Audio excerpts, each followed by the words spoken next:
네, 지금부터 2020년 교습소 운영자 연수교육을 실시하겠습니다. 교습소 운영자 연수교육은 서울시 교육청 주최 사단법인 한국교습소 총연합회에서 주관하는 교습소 운영자 연수교육입니다. 2020년은 코로나19로 온라인으로 연수교육을 진행하게 됐으니 교육을 끝까지 이수하신 후 필증을 출력하시기를 바랍니다. 저는 사회를 맡은 이지연 아나운서입니다. 교육에 들어가기에 앞서 연수교육을 주관하는 한국교습소 총연합회에 대해 간단한 프레젠테이션이 있겠습니다. 지금부터 한국교습소 총연합회의 활동 소식을 간단하게 전하겠습니다. 사단법인 한국교습소 총연합회는 1989년 5월 한국피아노교습자협회로 창립하여 1999년 5월 교육인적자원부로부터 인가받은 교습소를 대표하는 유일한 단체입니다. 연합회의 행사로는 교습소 운영자 연수교육, 콩쿨, 피아노 급수, 미술 공모전, 각 분과별 세미나, 정기 연합 연주회가 있습니다. 주요 활동으로는 교습소 운영자들의 권익 보장과 교육청, 교육부와 연계된 활동, 그리고 각 교육지원청의 자율정화위원 활동, 법규제도 개선 노력을 해왔고 코로나19 감염 예방 총력 대응과 피해 최소화를 위해 교육부, 교육청과 대책 마련을 하여왔습니다. 매년 의무 교육을 실시하고 있는 교습소 운영자 연수교육 사진입니다. 연합회에서는 매년 대의원 총회와 임원 워크숍을 실시하고 있습니다. 다음은 각 분과위원회의 소식을 전하겠습니다. 먼저 음악분과위원회에서는 매년 콩쿨과 급수를 진행하고 있습니다. 급수대회는 매년 2회 정기적으로 진행되며 매년 실시되는 콩쿠르는 연주를 통해 실력 향상은 물론 연주자로서의 자신감과 성취감을 발전시키는 데 목적을 두고 있습니다.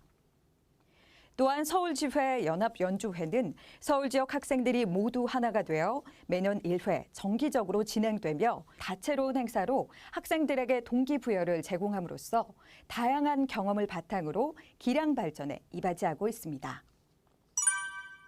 다음은 미술분과위원회의 소식을 전해드리겠습니다. 사단법인 한국교습소 총연합회 미술분과위원회에서 주관하며 전국 지부별 미술분과위원회에서 협력합니다. 또한 미술분과 교사들의 작품을 선보이는 전시를 2년에 한 번씩 진행하고 있습니다. 다음은 보습분과위원회의 소식을 전해드리겠습니다.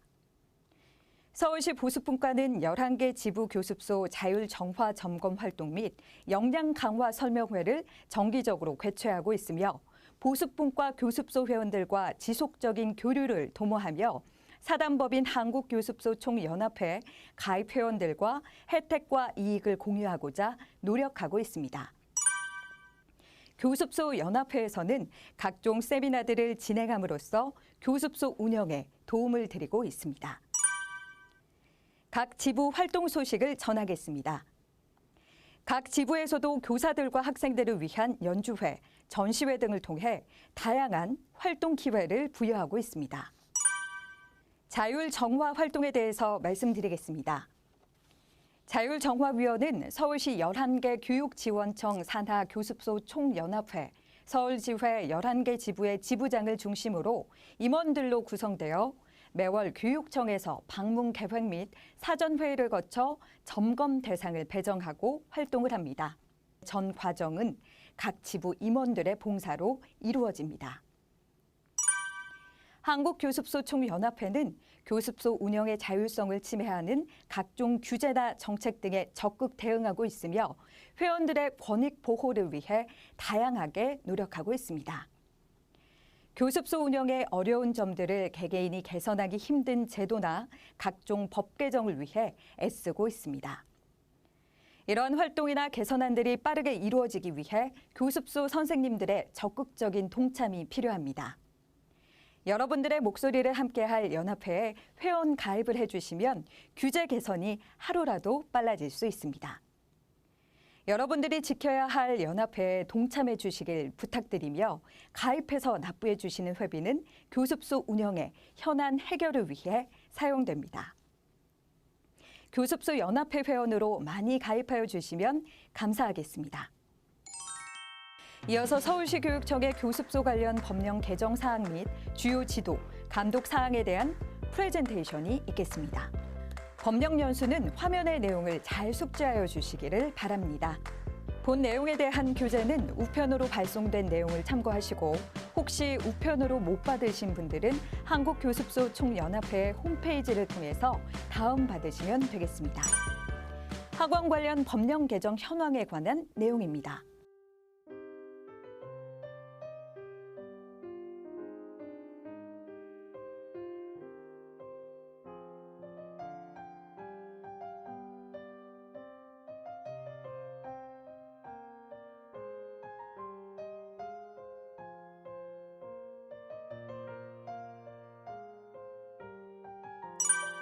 어린이 통학버스 관련 상황에 관한 내용입니다.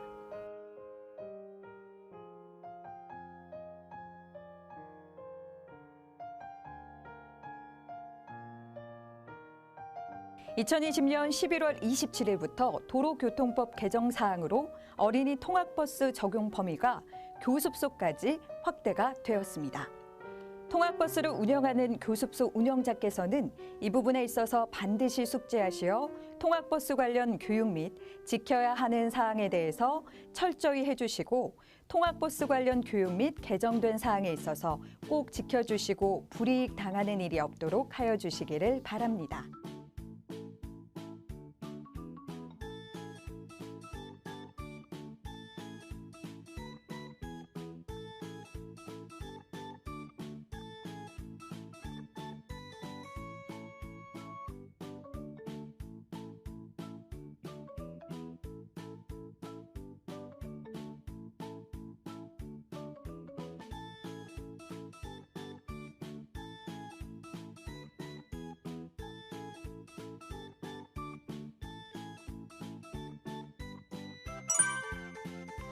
성보호 및 아동학대 관련 사항에 관한 내용입니다.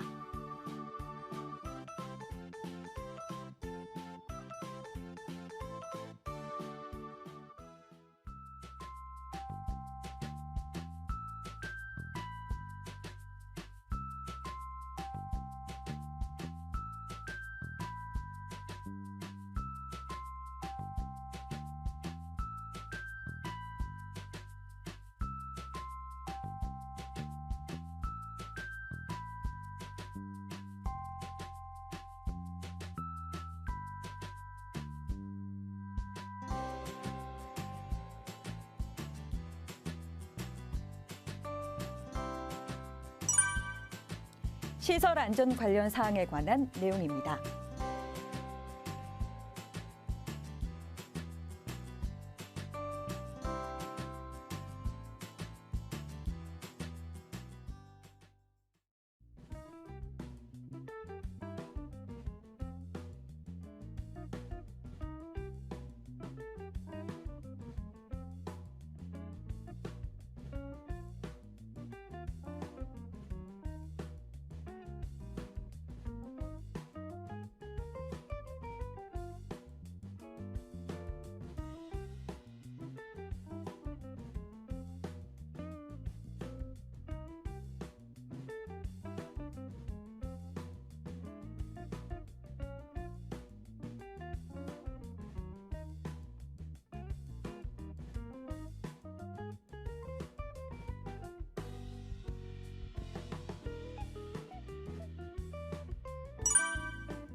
공교육 정책 준수 사항에 관한 내용입니다.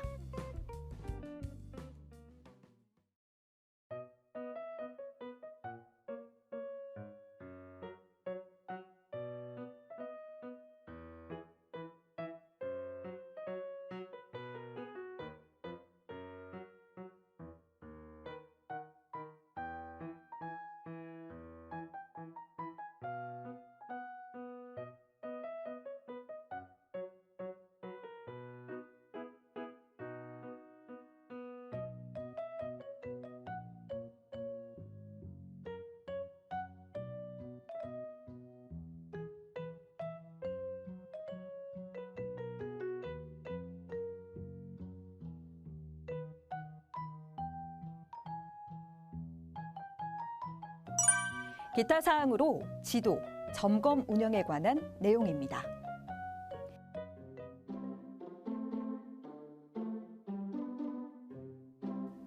교습비 관련에 관한 내용입니다.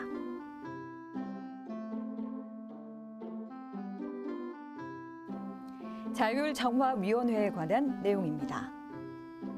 이 자율정화위원회에서는 교습소 연합회 임원들이 활동하고 있습니다. 자율정화에 필요한 서류나 궁금하신 점이 있는 분들은 연합회의 자율정화위원께 도움을 요청하시면 친절히 안내해 드리겠습니다. 주요 문의사항에 관한 내용입니다.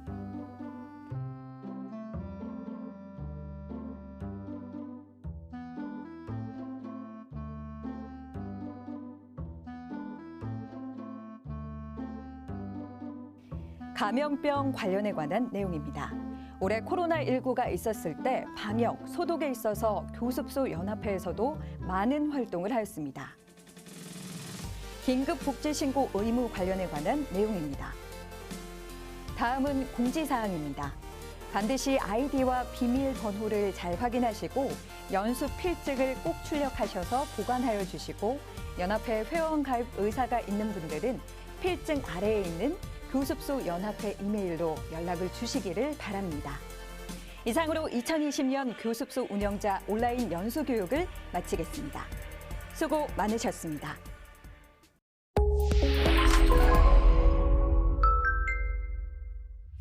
지금부터 2020년 아동학대 신고 의무자가 꼭 알아야 하는 아동학대 예방 요령에 대해서 말씀드리도록 하겠습니다.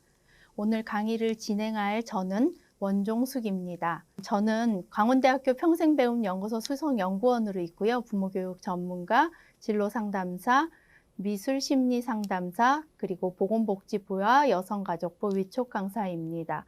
지금 하고 있는 활동은 교사와 학부모, 유아교육기관에서 연수를 진행하고 있고요. 다문화 가족지원센터의 교육강사, 서울 건강가정지원센터 부모교육 전문강사, 그리고 중고등학교에서 교육을 진행하고 있습니다. 자, 오늘 강의는 6꼭지로 진행을 해보려고 합니다. 그래서 아동학대 신고 의무자가 꼭 알아야 하는 아동학대 예방 요령에 대해서 6단계로 이야기를 좀 해보겠습니다. 먼저 들어가 보는 이야기로 시작을 해볼 건데요. 우리나라의 아동복지법이 전면적으로 개정됐던 시기가 2000년도입니다. 그런데 이렇게 개정하게 된 그 전에 사건들이 좀 있었습니다. 1998년에 아동학대 사건이 굉장히 크게 이슈가 됐었고요. 그리고 그 다음 해인 1999년에 또 일어난 사건이 우리 사회에 큰 충격을 주게 됐습니다. 그래서 이 두 사건을 계기로 2000년에 아동복지법을 개정하고 아동학대에 대한 정의를 내리고 처벌 근거를 마련하고 또 관련 기관들에 대한 법적인 근거를 마련하게 되었습니다. 그런데 이렇게 법을 개정하고 우리가 아동학대를 예방하기 위해서 노력을 했지만 얼마 지나지 않아서 또 큰 사건들이 벌어지게 되죠. 그래서 2003년에 울산 아동학대 사건이 발생을 하게 되는데요.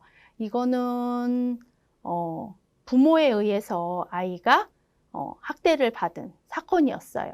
굉장히 큰 충격이 되었는데 그 같은 해에 칠곡에서 아동학대 사건이 또 벌어지게 돼요. 그런데 이 사건은 굉장히 큰 이슈가 되게 되고요. 이 사건으로 인해서 아동학대 범죄에 대해서 특례법이 제정되게 됩니다. 2014년 아동학대 범죄 처벌 등에 관한 특례법을 제정하는 계기가 되게 됐습니다. 그래서 이 두 사건, 울산에서 일어났던 아동학대 사건과 칠곡에서 일어났던 아동학대 사건이 진상조사와 제도 개선위원회가 발족을 하게 되고요. 아동학대 범죄 처벌에 관한 특례법, 약칭으로 아동학대 처벌법이 시행되고 또 아동복지법의 일부가 개정되게 되었습니다. 그게 2014년 9월 29일에 이루어지게 되는데요. 2013년 칠곡에서 일어났던 아동학대 사건은 작년 2019년에 영화로도 만들어져서 우리가 굉장히 큰 그 사건을 모르고 있던 사람들도 굉장히 큰 충격을 받게 되는 사건이 있었습니다. 그 영화가 이제 작년에 개봉됐던 어린 의뢰인이라는 이 영화인데요. 실제로 일어났던 칠곡의 아동학대 사건을 실화를 기반으로 해서 만들어진 영화입니다. 그리고 아동학대 사건이 더 이상 벌어지지 않았으면 참 좋았을 텐데 작년 기준으로 그 법이 개정이 되고 새로 만들어진 법이 실행됐음에도 불구하고 그 작년까지 한 5년의 기간 동안 134명의 아이가 아동학대로 세상을 떠났다고 하는 안타까운 통계 자료도 있습니다. 그렇다면 아동학대는 도대체 무엇을 말하는지, 또 아동학대는 왜 끊임없이 일어나고 있는지 아동학대를 좀 이해하는 챕터를 마련을 했습니다. 여기서 말하는 아동이라고 하는 것은 아동복지법 제3조 1항에 의해서 아동은 만 18세 미만의 사람을 일컫습니다.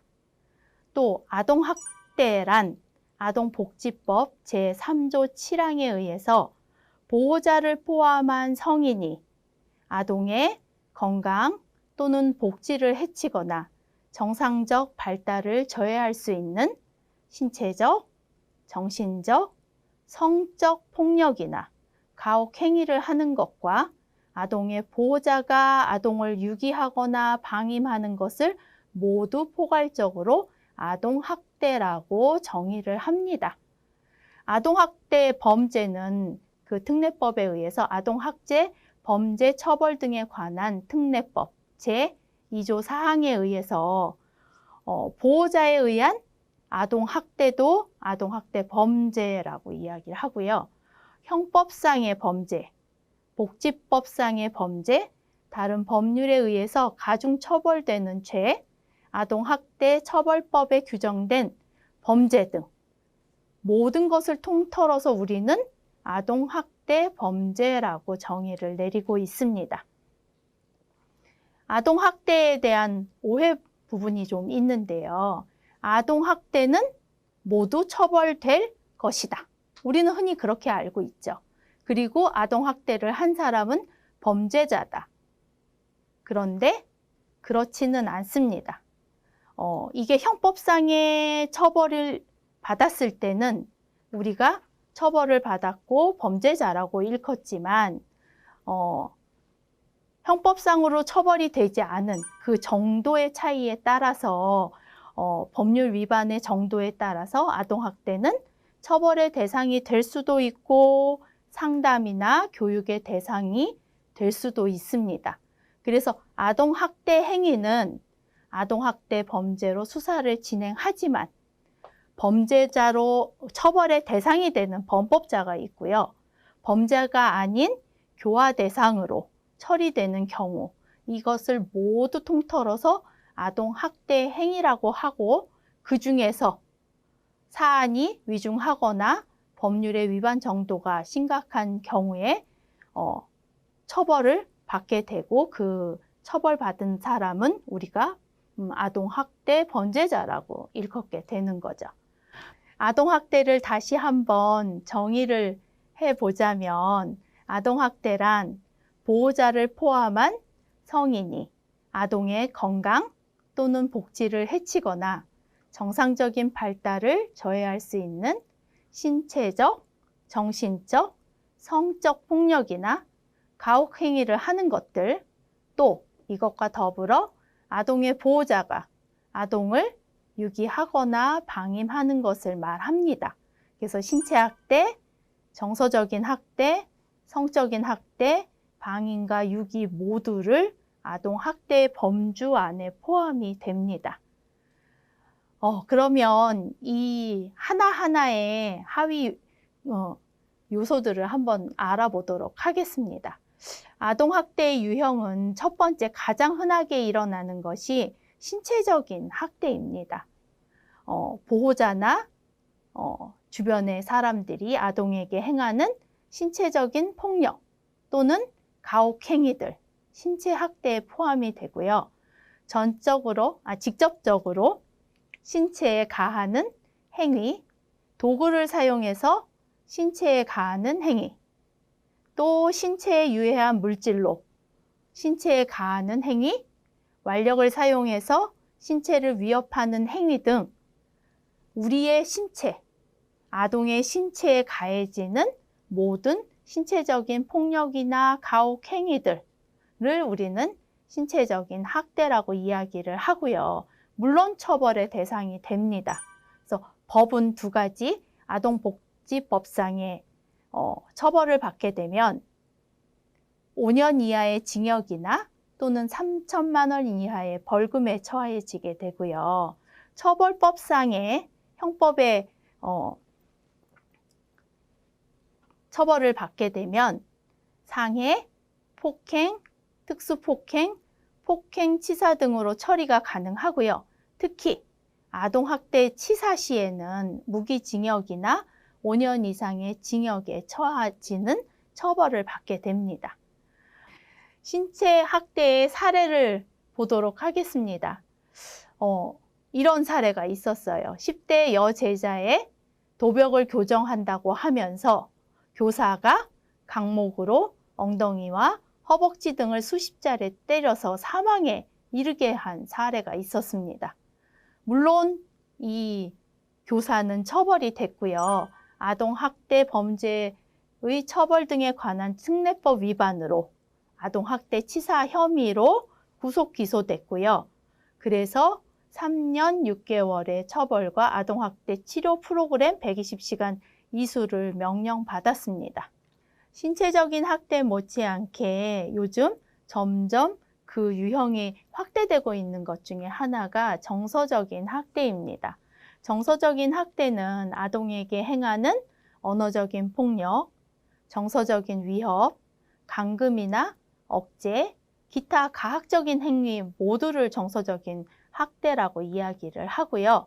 여기에 또 포함되는 것 중에 하나가 언어적 폭력 행위, 정서적인 위협, 친구나 형제들과의 비교, 차별, 편애, 왕따를 시키는 행위, 또 아동에게 비현실적인 기대나 또는 강요를 하는 모든 행위들이 정서적인 학대에 포함이 됩니다.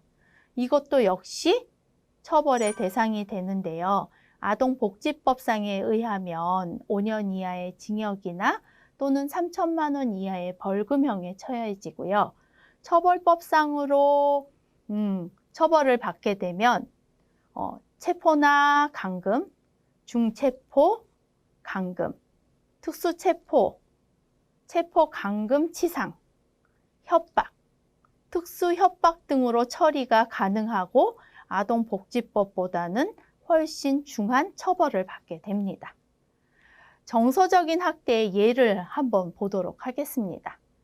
캐나다인 아버지와 한국인 어머니를 둔 A양에게 담임교사가 급식 시간에 꾸짖는 거죠. 다른 친구들이 다 보는 앞에서 너는 반은 한국인인데 왜 김치를 못 먹느냐고 꾸짖는 행위들을 반복적으로 하게 되고 법원은 이 담임교사를 처벌을 하게 됩니다. 법원은 담임교사 B씨가 다문화 가정 어린이에게 큰 상처와 아픔을 준 사실이 인정된다고 벌금 300만 원을 선고하였습니다. 세 번째 아동학대의 유형을 살펴보도록 하겠습니다. 성적인 학대 부분입니다. 아동을 대상으로 하는 모든 성적 행위를 성학대의 범주 안에 집어넣고요. 자신의 성적 만족을 위해서 아동을 관찰하거나 아동에게 성적 노출을 하는 행위, 또 아동을 성적으로 추행하는 행위, 아동에게 유사 성행위를 하는 행위, 성교를 하는 행위, 성매매를 시키거나 성매매를 매개하는 행위 등은 모두 성적 학대에 포함이 됩니다. 네, 이렇게 이루어지는 성학대에 대해서 물론 처벌 가능합니다. 그래서 아동복지법상 아동에게 성적 수치를 주는 성희롱, 성폭행 등의 학대 행위, 5년 이하의 징역이나 3천만 원 이하의 벌금에 처해지게 되고요.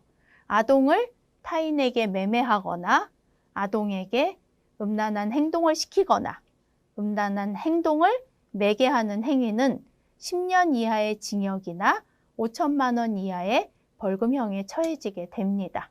또 처벌법상에 의하면 강간이나 유사강간, 강제추행, 준간강, 미성년자 약취나 유인, 추행 등을 목적으로 유인을 하거나 인신매매 등으로 처리 가능합니다. 그러면 성학대에 대한 사례를 한번 보도록 하겠습니다. 이건 친아버지가 아이에게 행했던 성학대 사례인데요. 딸이 9살 때부터 고등학생이 될 때까지 아이를 모텔로 데리고 가서 목욕을 시키면서 자신의 성기를 만지게 하는 등의 성학대를 했던 친부에게 처벌을 했습니다. 법원은 미성년자인 딸을 추행한 혐의로 1심에서 징역 4년을 선고하고 검찰이 청구한 친권 상실도 받아들여서 아버지에게 친권을 뺏는 처벌을 내렸습니다. 이런 뉴스를 접할 때마다 저는 개인적으로 처벌이 너무 약한 거 아닐까 우리나라는 이런 생각들도 많이 해봅니다. 마지막으로 유기와 방임에 관한 부분인데요. 생각보다 굉장히 폭넓게 또 그리고 신체적인 학대나 정서적인 학대, 성학대처럼 죄의식을 느끼지 않으면서 부모들이 모르고 또는 알면서도 저지르는 아동학대 유형 중에 하나가 방임이라고 생각이 되는데요. 방임은 크게 4개 종류로 좀 나눠볼 수 있습니다. 물리적인 방임은요, 기본적인 의식주를 제공하지 않는 행위라든가 또는 위험으로부터 아동을 보호하지 않는 행위처럼 아이가 신체적으로 또는 물리적으로 보호하지 않는 물리적인 방임이 있고요. 교육적인 방임은 보호자가 아동을 학교에 보내지 않거나 아동의 무단 결석을 허용하는 것과 같이 아동이라면 누구나 교육을 받아야 되는 기본 권리를 실행하지 않는 이런 행위를 교육적인 방임이라고 이야기합니다. 또 의료적인 방임이 있는데 아이가 아프거나 또는 질병이 의심될 때 아이에게 필요한 의료적인 처치를 하지 않는 행위 등이 의료적 방임에 해당이 됩니다.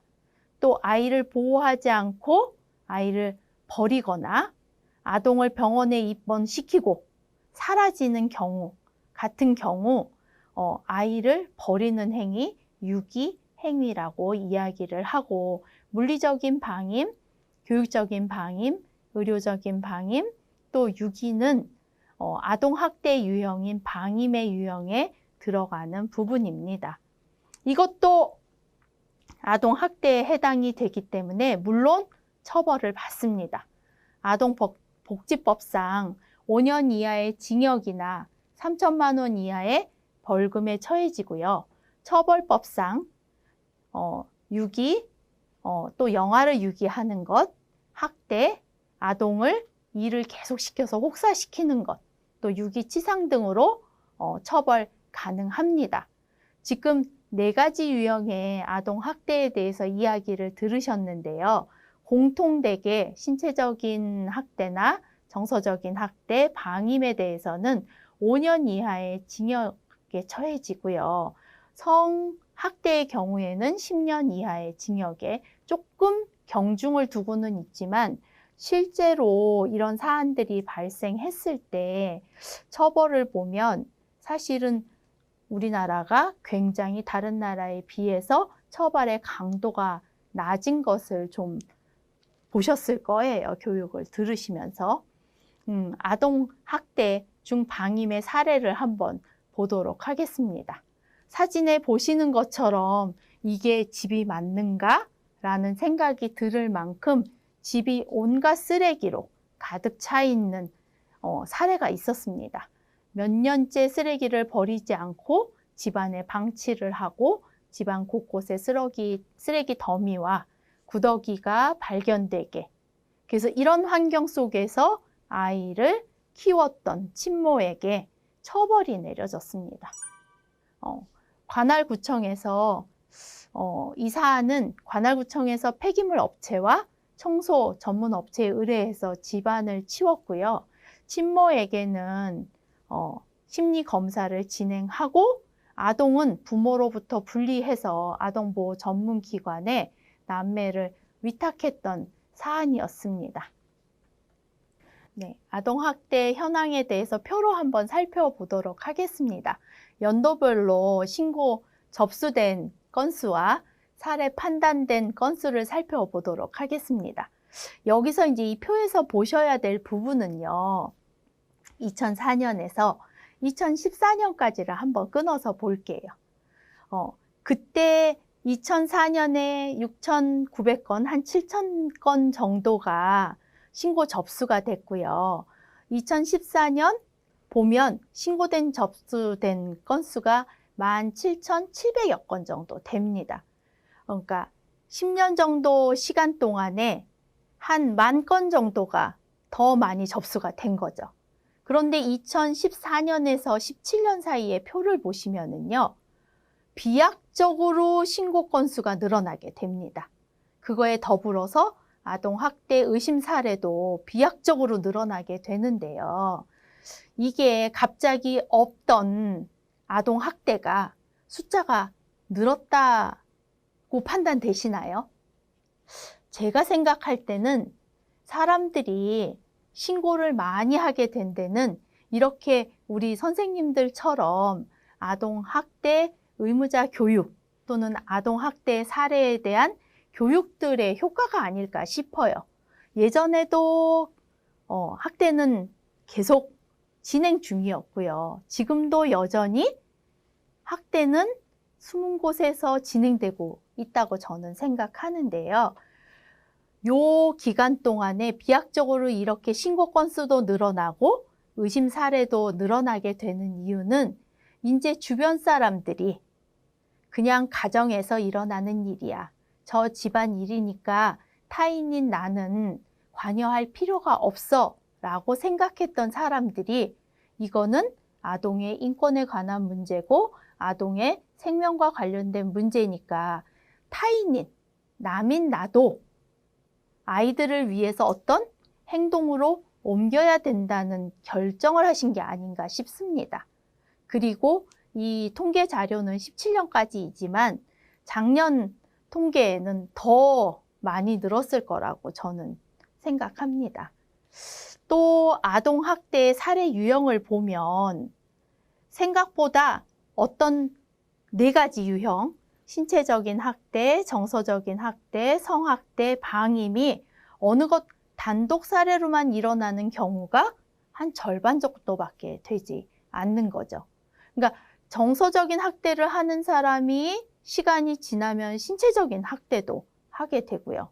신체적인 학대를 했던 사람이 정서적인 학대와 함께 방임을 하기도 하고, 이래서 중복학대가 48.6%, 거의 절반 정도가 사실은 아동을 학대하는 사람은 어느 거 하나만 하는 것이 아니라 본인의 감정 상태 또는 본인의 그때그때 상황에 따라서 아이들에게 쉽게 우리말로 했을 때 화풀이 대상으로 자신보다 약한 대상에게 이런 행동들을 하는 거라고 저는 생각을 합니다.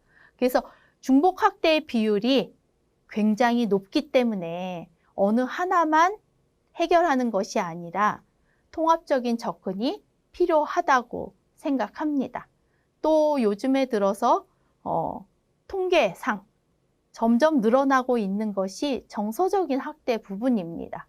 이제는 아동에게 학대를 했던 어른들도 신체적으로 학대를 하게 되면 증거가 남고 나중에 자신이 처벌을 받을 수도 있다라는 것을 알게 된 거죠. 그래서 신체적인 학대는 전년도에 비해서 퍼센트가 좀 줄어들었지만 정서적인 학대는 점점 늘어나는 추세입니다. 또 학대 행위자를 보면은 부모가 거의 80%에 가깝습니다. 부모가 76.8% 정도 되고요. 기타 주변인들, 친인척이나 모르는 남, 길 가다가 그냥 폭행을 당하는 경우, 이런 경우도 많고요. 모르는 사람이 아이를 쫓아와서 뭐 위해를 가하는 거, 이런 것들이 이제 타인이나 기타 사항이고요. 요즘 이제 퍼센트가 늘어나는 것 중에 하나가 대리 양육자에 의한 학대 행위입니다. 아버지와 어머니가 모두 사회생활, 직장생활을 하시게 되면 아이가 대리 양육자에 의해서 양육이 되어지는데 그 숫자가 늘어나다 보니 그분들에 의한 학대 행위도 퍼센트가 늘어나는 것 같습니다. 그래서 모든 학대 행위의 한 80%가량이 친부모에 의해서 이루어지고요. 학대 행위자에게 나타나는 두드러지는 특성은 양육 태도나 방법을 몰라서 내가 모르고 이런 행동을 했다라는 게 사실은 학대 행위자가 밝히는 자신이 이런 행동을 한 이유가 양육 태도와 방법이 부족했다라고 하는 것이 22% 정도 되고요. 이렇게 가장 퍼센트가 많은 게 양육 태도와 방법의 부족을 이유로 꼽기 때문에 부모 교육과 가족 기능 강화를 위한 적극적인 지원이 필요하다고 생각합니다. 아동학대 발생 요인은 크게 구분을 했을 때 개인적으로 발생할 수 있고요. 또 가족 안에서 발생할 수도 있고요. 또 사회적으로 아동학대 사건이 발생하기도 합니다. 먼저 개인적인 부분을 보겠습니다. 아동학대를 하는 학대자의 개인이 정신적인 장애가 있거나 본인이 학대 경험에 노출돼서 그냥 부모로부터 양육 방식이 그랬기 때문에 자신도 자신의 아이를 별 죄책감 없이 부모에게 학습된 대로 학대를 대물림을 하는 경우, 또는 학대자가 약물 중독이나 자녀에 대한 비현실적인 기대를 많이 하는 경우, 또는 굉장히 충동적인 경우, 그 다음에 부모 역할에 대한 지식 등이 부족해서 아동학대가 발생하는 부분이 개인적인 발생 요인이고요. 가족 내에서 발생할 수 있는 가족의 부분에서의 발생 요인은 빈곤이나 실업, 그러니까 경제적으로 굉장히 떨어지게 되면 이런 사안들이 발생하는 경우가 많다는 거죠. 사회적인 지지 체계가 부족하고 또 부부간의 사이가 원만하지 못한 경우, 또 가정폭력이 발생한 경우, 부모 자녀 간의 애착이 부족한 경우에 가족 내에서 아동학대 사건이 발생합니다. 또 사회적으로 자녀를 부모의 소유물로 여기는 사회 문화적인 요인이 작용했을 때, 그 다음에 체벌이 수용적인 사회에서도 아동학대 사건이 많이 발생합니다. 피해 아동에 대한 법적인 보호가 굉장히 없거나 아주 적을 때도 이런 사회에서 아동학대가 굉장히 빈번하게 발생하죠. 아동학대는 아동이 가진 여러 가지 특성과 아동을 둘러싸고 있는 부모, 가족, 사회 등 주변 환경과의 역동적인 관계를 고려해 볼 필요가 있습니다. 개인이나 사회, 가족에게까지 이 아동학대 사건은 부정적인 파급 효과가 굉장히 큰 사안이기 때문에 우리 사회에서 많이 발생하고 있고 이렇게 아동학대가 많이 발생하는 사회는 사실 건강한 사회라고 말할 수 없는 굉장히 병적인 증상을 보인다라고 저는 생각하는데요. 아동학대는 모든 범죄의 근원이 된다고 제가 큰 글씨로 써놨는데 사실은 모든 아동학대를 당한 대상자가 범죄자로 성장하지는 않습니다. 그렇지만 강력 범죄를 저지른 범죄자들의 어린 시절을 보면 부모로부터 또는 그 성장 배경이 굉장히 불우한 경우가 많고 그래서 범죄를 일으키는데 이 아이가 굉장히 중요한 요소 중에 하나가 아동학대가 아닐까 싶습니다. 그래서 강력 범죄자들의 어린 시절을 보면 부모의 이혼이나 부모가 친밀하지 않고 굉장히 많이 싸움으로써 고통을 받았다라고 토로한 범죄자들이 한 67% 정도. 그 다음에 부모로부터 아무 문제가 없었다. 나는 잘 자랐는데 내가 이런 범죄를 저지르게 됐다라고 인터뷰한 범죄자들이 한 33% 정도. 그러니까 3분의 2 정도는 어린 시절의 삶이 이 아이의 성장에 많은 영향을 끼친 걸로 보여집니다. 아동학대는 굉장히 큰 후유증을 남기게 되는데요. 크게는 두 개로 좀 나누어 볼 수 있습니다. 신체적인 손상 부분으로 살펴볼 수 있고요. 심리 정서적인 손상 부분으로 좀 나누어서 생각해 볼 수 있습니다.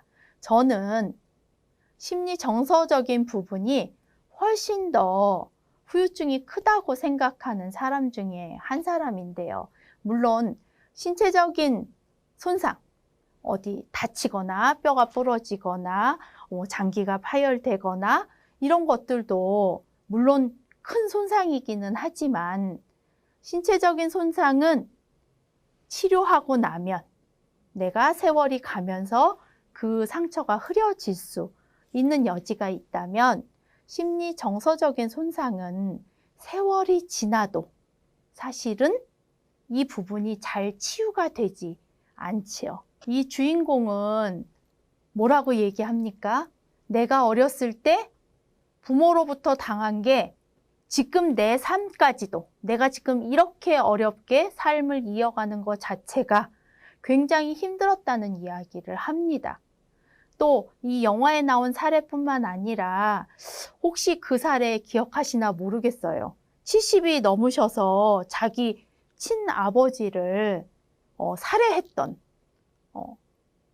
사건이 있었는데 그분도 50년 전의 이야기지만 50년 전에 자신이 경험했던 일이지만 50년이란 시간이 지났어도 그게 어제 일어난 일처럼 전혀 내 머릿속에서 지워지지 않는다는 이야기를 하셨었어요. 그래서 아동학대에 노출됐던 그런 경험을 했던 그 피해자는 사실은 시간이 가도 신체적인 손상은 치유될 수 있을지 모르지만 심리 정서적인 손상은 치유되기가 굉장히 어렵다라고 생각됩니다. 자, 아동학대가 발생했을 때 이 사례에 개입하는 과정에 관해서 좀 알아보도록 하겠습니다. 사안이 발생을 하면 신고를 하게 되고요. 신고 접수가 되면 아동보호 전문기관과 공무원, 경찰이 동행하에 현장 조사를 하게 됩니다. 그래서 판단하고 조치를 취하게 되지요.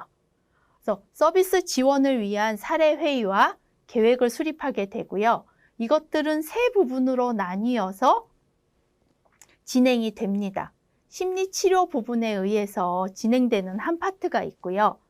상담 및 교육으로 진행되는 파트가 있고요. 이걸로 지원이 더 필요할 때는 법적인 도움을 받을 수 있는 타 기관을 연계해서 3개 부분에서 솔루션을 진행을 하게 되고요. 이 솔루션에 의해서 문제가 해결이 되면 사례를 종결하게 되는 툴에 의해서 진행이 되게 됩니다. 아동학대 신고 의무자의 역할에 관해서 알아보겠는데 이게 우리가 연수를 받는 우리들의 역할입니다. 아동학대 신고 의무자란 어떤 사람을 의미하느냐? 직무를 수행하면서 아동학대 범죄를 알게 된 경우나 그 의심이 있는 경우에 아동보호 전문기관이나 수사기관에 신고를 해야 합니다. 아동학대 처벌법에 의해서. 그래서 어떤 사람에게 이 역할을 부여하냐 하면요. 직무상 아동학대 범죄를 인지할 가능성이 높은 직군, 그러니까 주로 아동을 만나는 사람들이죠. 이들에게 아동학대 범죄 신고 의무를 부여하였습니다. 아동학대 신고 의무자, 이 교육을 받고 난 이후에 2005년과 2007년을 한번 비교해 보도록 하겠습니다. 신고, 아까 그래프 보신 것과 같은 결과입니다. 굉장히 많이 늘었죠. 그러면 어떤 사건이 요즘 근래에 들어서 아동학대 사건이 많이 발생하고 있느냐? 그거는 아닌 것 같습니다. 그래서 예전에는 부모가 자녀를 훈육이라는 이름으로 학대 행위가 있어도 가족이 아닌 사람이 타인이 관여하기가 어려웠습니다. 가장 많이 들었던 말이 내 식구 일이니 관여하지 마세요. 참견하지 마세요. 내 자식이니 내가 알아서 합니다. 이런 이야기를 가장 많이 했고요. 그런데 우리는 법에서 그 의무를 부여받은 사람들이니까 이런 사안을 발견하게 됐을 때 우리는 신고를 하고 아이들이 더 이상 학대로부터 안전할 수 있도록 보호해야 되는 의무가 있는 것이 지금 아동과 굉장히 밀접하게 만나고 있는 우리의 의무입니다. 그래서 신고 의무자들은 아동학대 사안을 접했을 때 신고 의무자들이 한 80% 정도 비율로 훨씬 빨리 인지를 하고 신고를 하고 있고요. 신고 의무가 없는 사람들은 인지하는 율이 훨씬 더 낮습니다. 아동학대 신고 의무를 불이행했을 때 어떤 처벌을 받게 되는가 한번 살펴보도록 하겠습니다.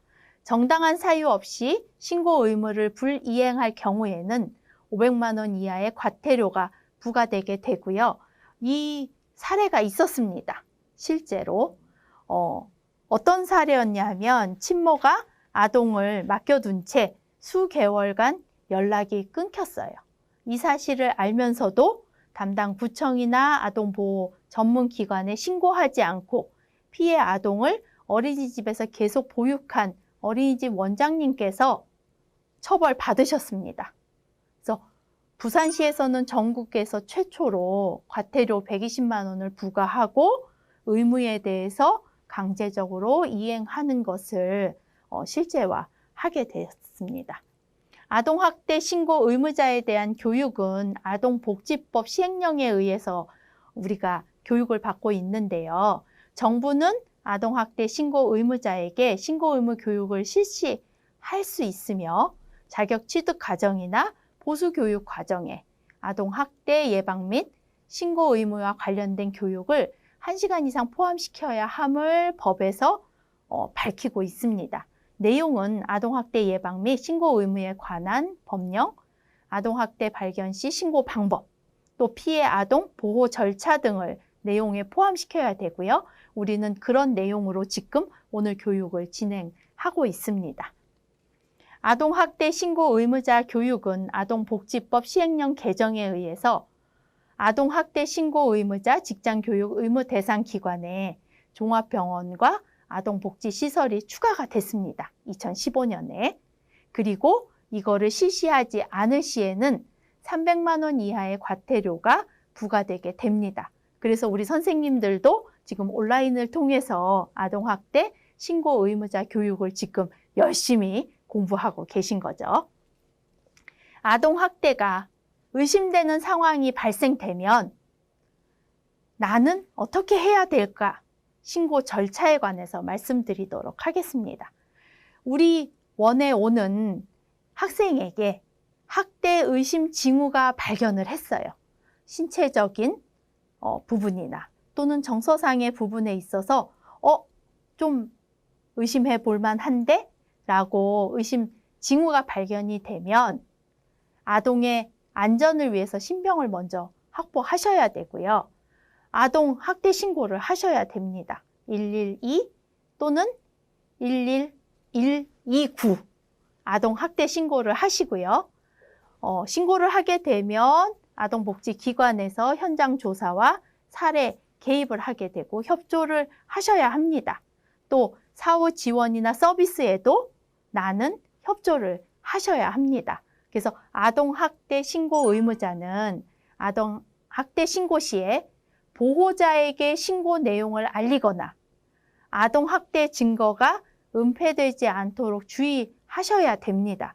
내가 신고를 했다거나 내가 의심돼서 우리 아이를 꼼꼼히 살펴보고 있다라는 것을 가해자인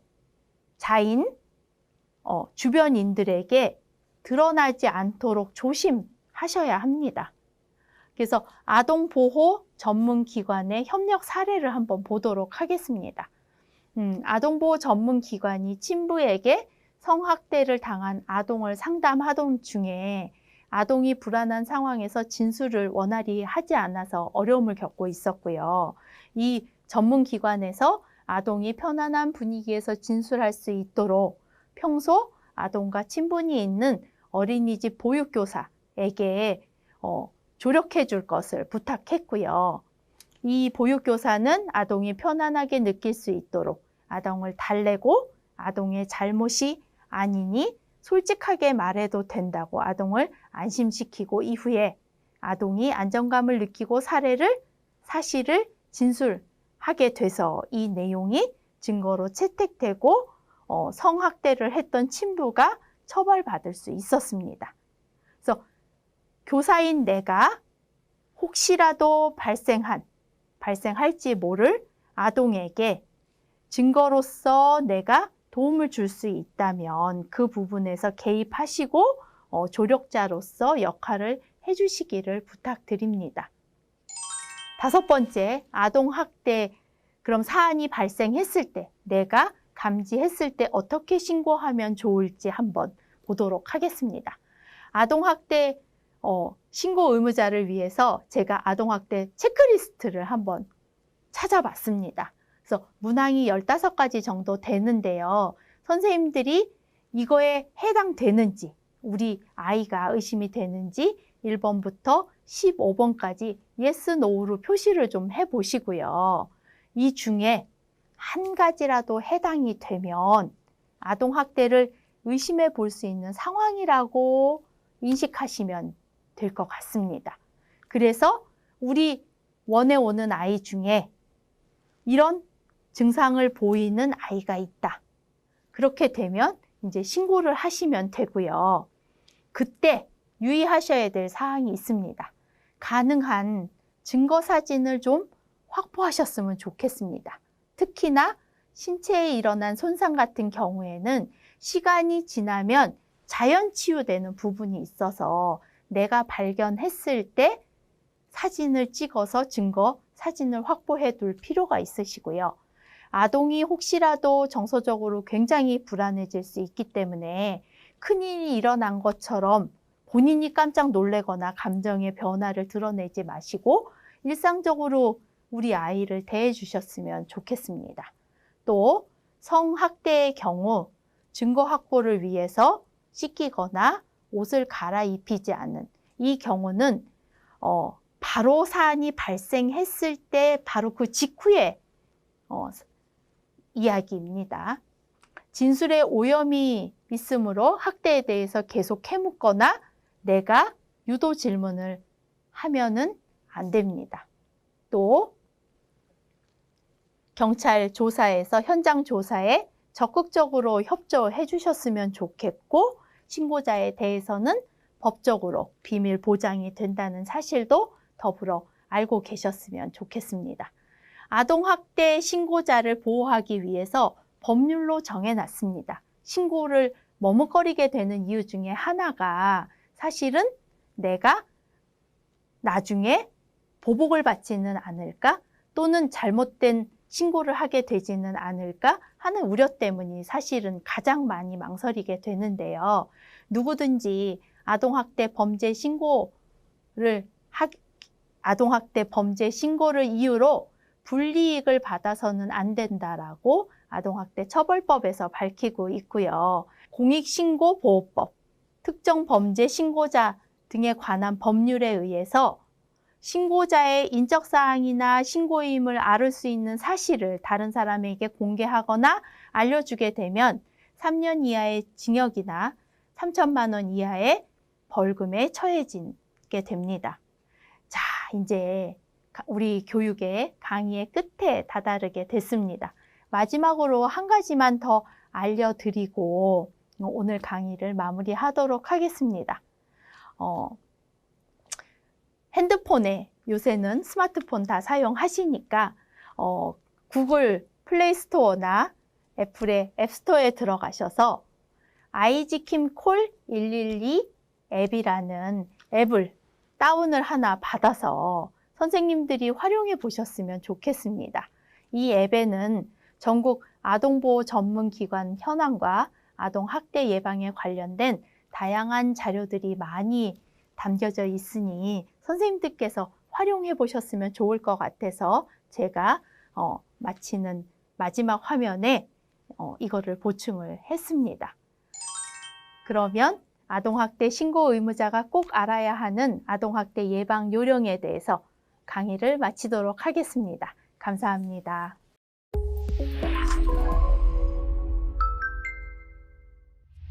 (2020년) 긴급복지지원 신고 의무자 교육을 시작하도록 하겠습니다.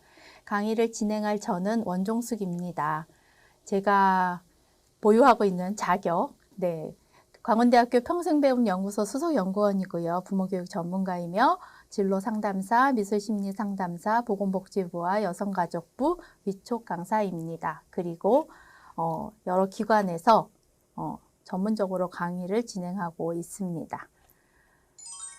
자, 오늘 긴급복지지원 신고 의무자 교육은 아래와 같은 목차로 진행을 해보고자 합니다. 긴급복지지원 제도는 무엇인지, 긴급복지 신고 의무자 제도는 어떻게 해서 생기게 되었는지, 긴급복지 지원 대상자는 누구를 일컫는 것인지, 긴급복지 지원 대상자 보호 절차는 어떻게 되는지와 이 긴급복지 지원 내용에 대해서 간략하게 말씀드리도록 하겠습니다.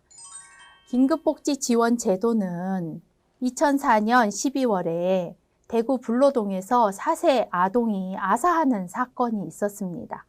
30대 영세민 부부의 4살 난 아이가 장롱 안에서 숨진 채 발견이 됐고요. 아이는 굉장히 심하게 굶주린 것처럼 발견 당시에 전신이 깡마른 상태였습니다.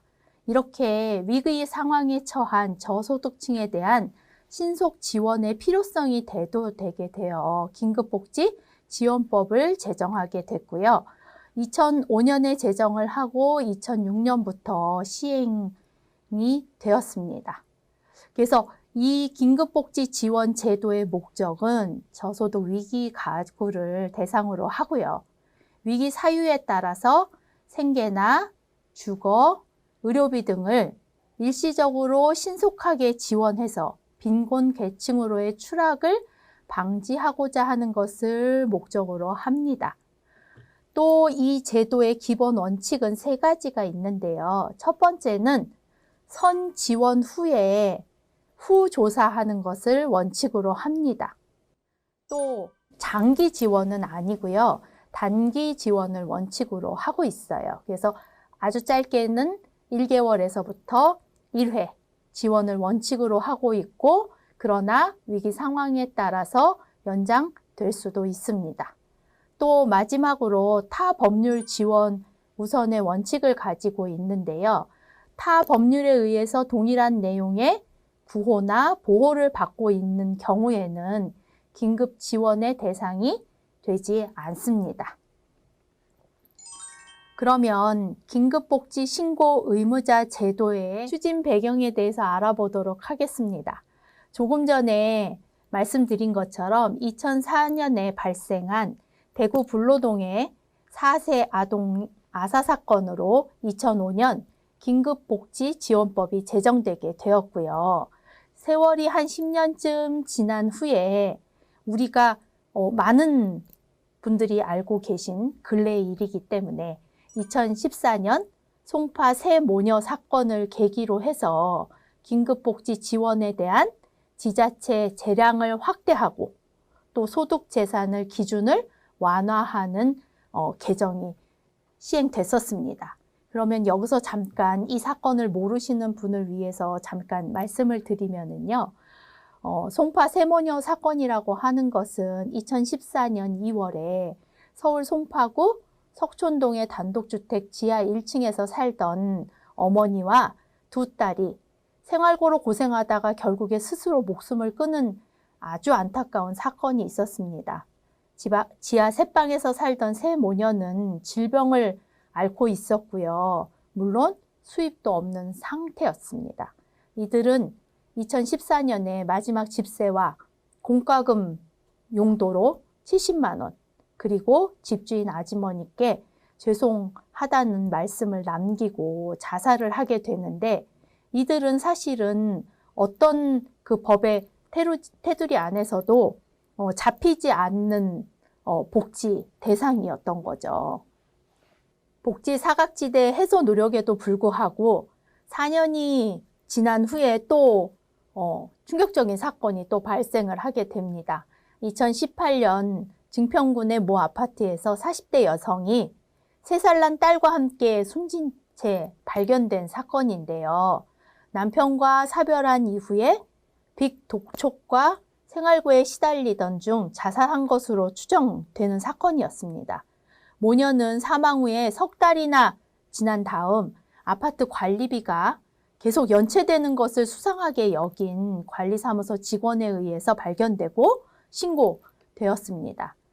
이렇게 우리 사회에서 복지 사각지대를 해소하기 위해서 노력하고 있음에도 불구하고 이런 사건들이 연이어 발생을 하게 되자 이제 법을 조금 개정하게 됐습니다.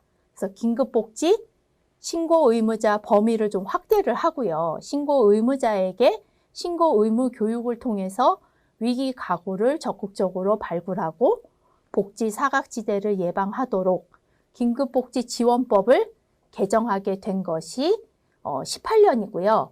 작년 6월부터 시행하게 되었습니다. 그래서 우리가 올해부터 이 교육을 지금 이제 들어야 되는 거죠. 그래서 법적인 근거는 긴급복지지원법에 의해서 관계 중앙행정기관의 장은 사망, 각호 어느 것에 해당되는 사람, 그래서 자격 취득 과정이나 보수 교육 과정에서 긴급복지 사업의 신고와 관련된 내용을 포함하도록 법으로 정했습니다. 긴급복지 신고 의무자가 소속된 기관이나 시설의 장은 소속된 긴급복지 신고 의무자에게 신고 의무 교육을 실시해야 되고요. 그 결과를 중앙행정기관에 제출해야 합니다. 그래서 우리가 교육을 이렇게 듣고 나면 확인서를 써서 신고를 제출하게 되죠. 그래서 의무 교육으로 우리가 지금 이 내용을 접하게 되었습니다. 신고 의무자의 범위를 알아보도록 하겠습니다. 크게 세 그룹으로 좀 나누어서 생각해 볼 수 있는데요. 첫 번째 그룹은 의료기관의 종사자들과 유치원, 초, 중 등 고등교육법에 따른 교직원, 또 사회복지시설의 종사자들이 될 수 있겠습니다. 또 두 번째 그룹은요, 우리 지금 교육을 받고 계신 우리 선생님들이 소속된 그룹인데요. 공무원이나 장애인 활동 지원 기관의 종사자들, 그 다음에 학원 및 교습소 직원들, 건강가정지원센터의 종사자들, 청소년 시설과 단체의 종사자들, 청소년 보호센터와 재활센터 종사자들, 그리고 마지막으로 평생교육기관의 종사자들이 그 신고 범위에 해당이 되고요. 마지막으로 우리 주변에서 공동체 안에 가장 밀접하게 있는 이장이나 통장님, 또 별정우체국의 직원분들, 새마을 지도자와 부녀회장님들이 신고 의무자의 범위에 속합니다. 다시 말하면 우리가 직업별로 군을 나누기는 했지만 신고 의무자는 가정에 쉽게 접근할 수 있는 개별 각각의 가정에 쉽게 접근할 수 있는 직종이 해당된다고 보시면 되겠습니다. 신고 의무는 진료나 상담 등 본인이 하고 있는 직무의 수행 과정에서 긴급 지원의 대상자가 있음을 알게 된 경우에 관할 시장, 군수, 구청장에게 이를 신고를 하고 대상자가 신속하게 지원을 받을 수 있도록 노력을 해야 된다는 것이 신고 의무입니다. 신고 방법은 관할 시, 군, 구청에 긴급복지 지원 담당 공무원이나 보건복지 상담센터로 대상자의 성명과 연락처, 그 다음에 어떠한 위기 상황에 처했는지를 유선 신고를 하는 것이 방법입니다. 그렇다면 어떤 사람을 대상으로 하고 있는지를 알아보도록 하겠습니다. 대상은 두 가지 요건을 다 맞춰야 합니다. 첫 번째는 위기 상황이 발생해야 되고요. 위기 상황이 발생했을 때 이 대상이 가지고 있는 소득과 재산을 기준을 충족해야지만 긴급복지 지원의 대상자가 됩니다. 자, 하나하나 좀 살펴보도록 하겠습니다. 첫 번째, 주 소득자의 사망이나 가출, 행방불명 또는 구금시설의 수용 등으로 소득을 상실한 경우에, 두 번째는 중한 질병이나 부상을 당한 경우, 세 번째, 가구 구성원으로부터 방임되거나 유기되거나 학대를 당한 경우 해당이 되고요. 네 번째로는 가정폭력이나 성폭력을 당한 경우, 다섯 번째는 화재 또는 자연재해 등으로 인해서 거주하는 건물이나 주택이 더 이상 생활하기 곤란한 경우, 여섯 번째는 주소득자나 또는 부소득자의 폐업, 휴업 또는 사업장의 화재 등으로 인해서 실질적인 영업이 곤란하게 된 경우, 일곱 번째는 주소득자나 부소득자가 실직으로 소득을 상실한 경우, 여덟 번째는 보건복지부령에 따라서 지자체 조례로 정한 사유가 발생한 경우입니다. 마지막 아홉 번째로는 보건복지부 장관이 정해서 고시하는 경우에 긴급복지 지원의 대상자가 됩니다. 네, 대상 기준 알아보도록 하겠습니다. 대상 기준은 크게 세 가지 요건을 전부 충족해야지만 긴급복지 지원의 대상자가 될 수 있는데요. 그 첫 번째는 소득입니다. 기준 중위소득 75% 이하에 해당이 되면서 2020년 기준으로 1인 기준 130만 원 정도의 소득을 가진, 그러니까 최저 소득보다 적어야 되는 것 같습니다. 그리고 4인 기준으로 했을 때 350만 원 정도의 소득을 가진 사람이라면 긴급복지 지원 대상자에 선발될 수 있고요. 또 재산의 합계 금액이 대도시와 중소도시, 또 농어촌에 따라서 금액이 조금씩 차이가 있기 때문에 요거는 PPT 자료를 보시면서 확인해 보시면 될 것 같습니다. 또 마지막으로 요건 중에 금융자산이 있는데요. 은행에 현금으로 보유하고 있는 금융자산이 500만 원 이하를 보유하고 있을 때 요 세 가지의 요건을 다 충족할 경우에 긴급복지 지원 대상자로 선정될 수 있습니다. 자, 긴급복지 지원 대상자의 보호 절차를 살펴보도록 하겠습니다. 긴급복지 지원 보호 절차를 한번 보시면은요. 첫 번째 위기 가구임을 인지했을 때 보건복지 상담센터나 시, 군, 구, 긴급복지 담당 공무원에게 유선으로 신고를 하게 되고요. 유선 신고를 받게 된 담당자는 지원 요청을 확인을 하고 현장에 나가서 현장 조사를 하게 됩니다. 현장 조사 후에 지원 대상인 것이 확실해지면 지원 금액을 지급하는 지원 내용을 결정하게 되고요. 그 후에 지원 후 적정성을 심사하게 됩니다. 이 대상은 선 지급 후 확인이라고 말씀드렸죠. 그래서 후에 확인을 합니다.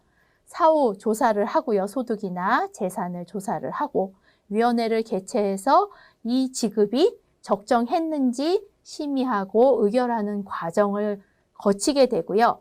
적정했다라고 판단이 되면 지원을 연장하거나 지원을 종료하는 왜 단기 지원이기 때문에 한 번이나 또는 긴급한 상황의 예외의 경우에 지원을 연장할 수도 있다고 아까 강의 처음에 말씀드렸죠. 그래서 적정한 경우에는 지원이 유지가 되는 거고요. 부적정하다고 판단이 섰을 때는 비용의 전액을 환수합니다.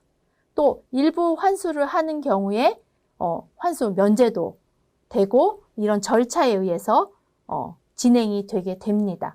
그런데 나는 지원을 받아야 되는 사람이야 라고 대상자가 이의 신청을 하실 수도 있습니다. 그럼 이의 신청을 받은 날로부터 30일 이내에 시, 군, 구와 시도에서는 서면으로 이 결정사항에 대해서 통보를 해 주어야 합니다. 자, 말로, 표로 보니까 조금 복잡하실 수 있었는데 그림으로 한번 이 보호 절차를 보도록 하겠습니다. 아까 신고 의무를 가지신 대상이 이 위기 가정에 대해서 알게 됐어요. 그래서 그 내용을 담당자에게 유선으로 내용을 전달합니다. 배우자가 사망하셔서 소득을 상실했습니다. 지병으로 인해서 근로활동이 불가하고 통장의 잔고는 지금 50만 원이 총 재산입니다. 라고 유선으로 보고를 하게 되면 구에 긴급지원 담당 공무원은 이 신고를 받고 이 상황에 대해서 인지를 하게 되는 거죠. 그래서 현장에 나가서 확인을 합니다. 이 가족이 진짜 생계 지원이 필요한지에 대해서 확인을 해봤더니 석 달 전에 배우자 사망한 거 확인됐고요. 근로소득이 없는 것도 확인이 됐습니다. 통장 잔고도 50만 원인 거. 거기에 부양해야 되는 딸과 함께 거주하고 있는 사실을 현장 확인을 통해서 알게 되면 이 가족에게 생계 지원금 금액은 조금 변동이 있을 수도 있지만 어쨌든 이 가족에게는 77만 4,700원이 지급이 되게 됩니다.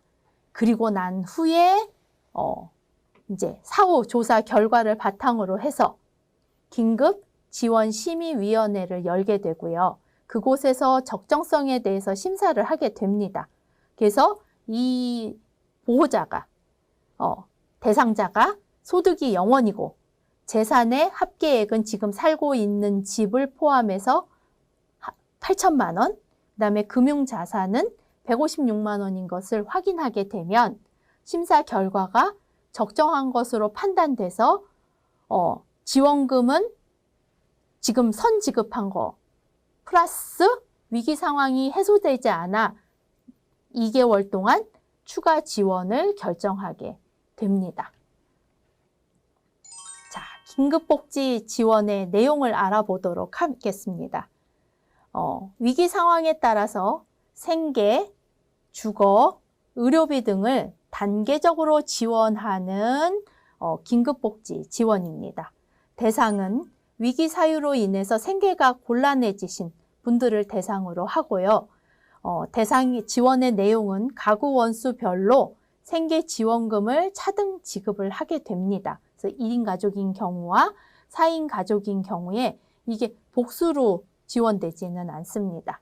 지원 기간을 보면 원칙적으로는 한 달이지만 사안에 따라서 최장 6개월까지 지원이 가능하도록 되어져 있습니다.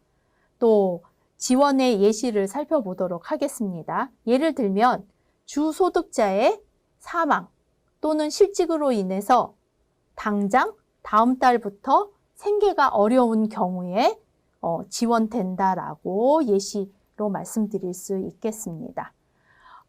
대상은 위기 상황에 따라서 조금 전이 생계였다면 주거와 의료비를 단계적으로 지원하는 부분에 대해서도 말씀드리도록 하겠습니다.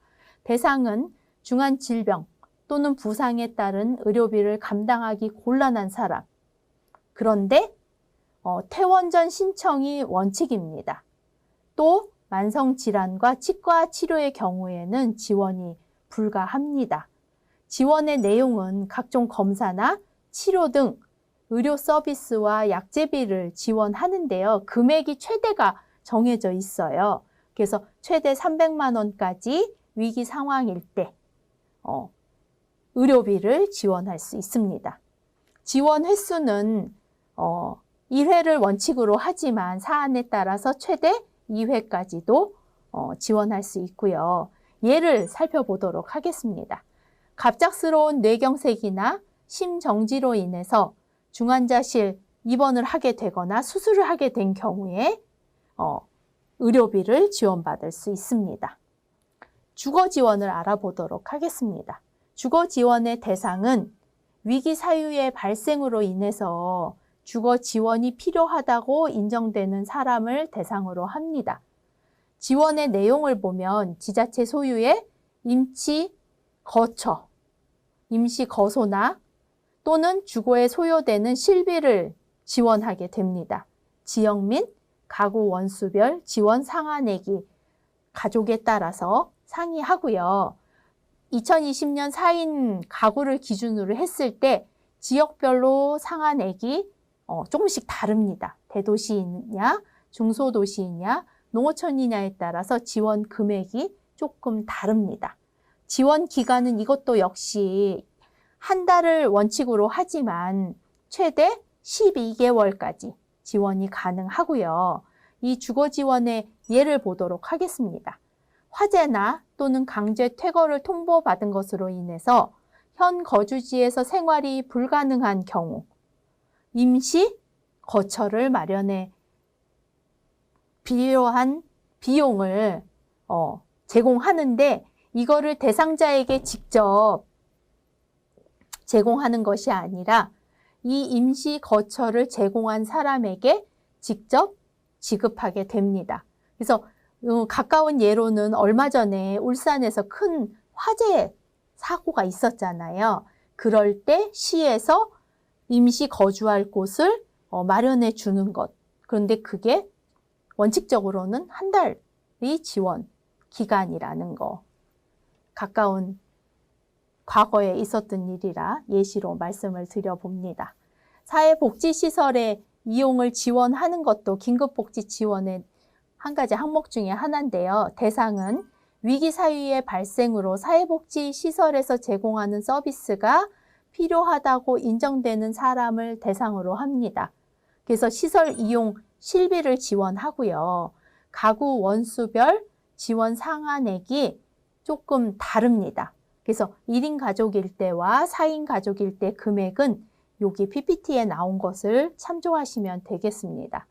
지원 기간은 이건 역시 긴급복지이기 때문에 원칙은 1개월을 원칙으로 하고요. 최대 6개월까지 연장하실 수 있습니다.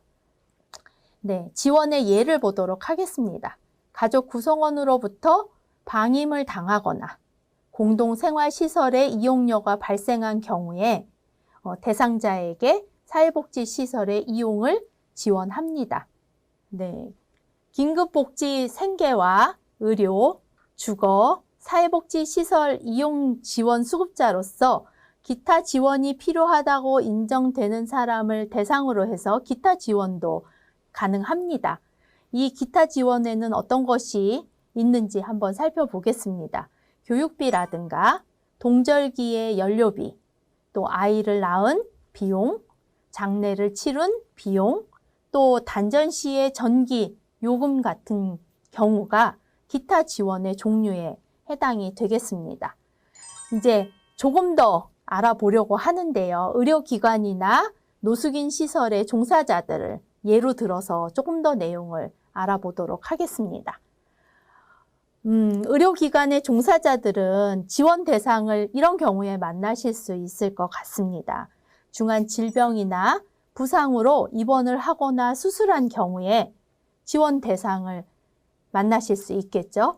암 환자나 희귀 난치성 질환의 경우 보건소 지원 사업을 우선 연계하지만 이게 요건이 안 맞는다던가 그래서 지원을 못 받게 됐을 때 긴급 지원자가 되실 수 있습니다. 만성 질환자의 경우 원칙적으로 지원 대상은 아니지만 악화되어서 긴급한 진료가 필요한 경우에도 지원 대상이 되실 수 있습니다. 의료급여 수급자의 경우에는 수술이나 중환자실 이동 등 아주 긴급한 사유가 발생했을 때도 지원의 대상이 되실 수 있고요. 이렇게 지원의 대상자가 되시고 나면 지원의 범위가 이제 정해져야 하는데요. 300만 원 이내의 약제비나 본인 분담금, 비급여 항목 등이 지원 가능한 항목입니다. 그래서 상급 병실로의 이동으로 인해 발생되는 비용에 대해서는 최대 5일까지 지원 가능합니다. 또 지원 불가 항목이 있는데요. 간병비라든가 의료기구를 구입한다든가 또 재증명서를 띈 돈이라든가 비급여 입원료와 식대비 또 보호자의 식대비 같은 경우에는 지원하지 않습니다. 또 본인 분담금 지원의 상한액은 연간 101만 원까지 건강보험에서 그 다음에 매 30일간 5만 원씩 의료급여 1종에 대해서는 지원을 하고요. 연간 80만 원까지 2종에 대해서도 지원을 합니다. 하지만 의료 지원 금액에 결정할 때 본인 분담금을 우선적으로 지원하게 됩니다. 자, 이제 의료비를 지원받는 절차를 한번 알아보도록 하겠습니다. 내가 의료기관의 종사자면 퇴원 전에 의료 지원을 신고하셔야 우리 대상자가 의료비 지원을 받을 수 있습니다. 그래서 시, 군, 구청에 현장 확인을 통해서 진단서나 소견서 등을 통해서 지원 결정이 통보가 되게 되면은요, 의료 서비스를 제공받을 수 있습니다. 제2호 서식에 따라 시, 군, 구청에 의료비를 청구할 수 있고요. 컴퓨터상으로 진행이 되죠. 그리고 의료기관에 의료비가 지급하게 되면 대상자에게 직접 현금으로 돈으로 지급되는 게 아니라 치료받은 의료기관에 의료지원비가 지급하게 되는 형태입니다.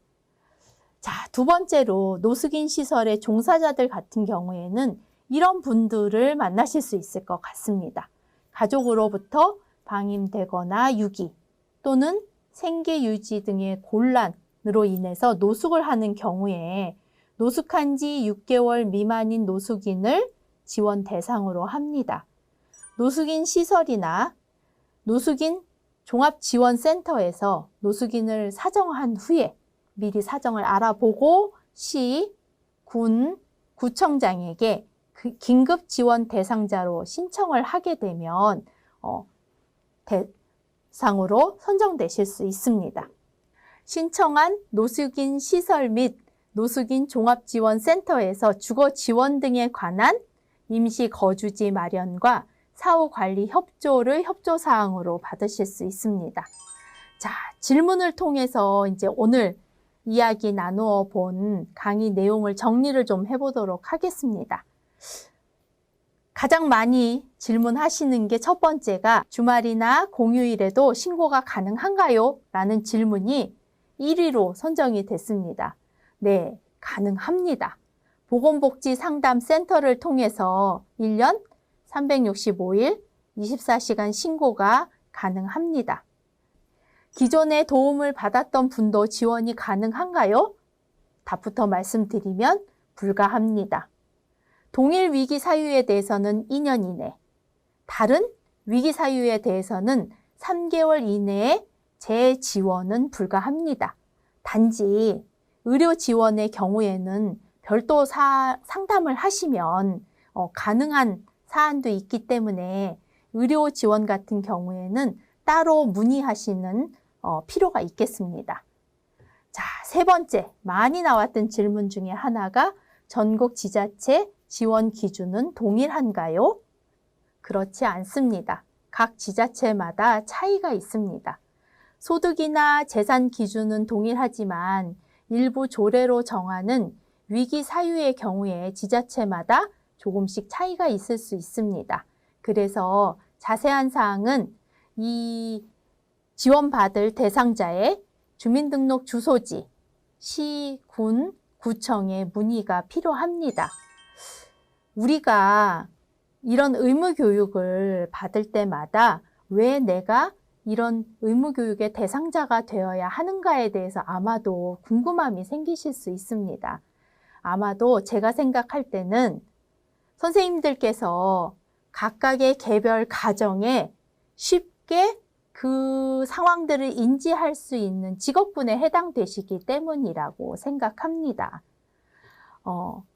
선생님들께서 신고 의무자로서의 책임감을 가지시고 각 가정의 어려움을 조금 민감성을 발휘하셔서 내가 민감해지시면 책임감을 떠나서 다른 사람의 어려움을 내가 도움을 줄 수 있는 내용이 긴급복지 지원인 것 같습니다.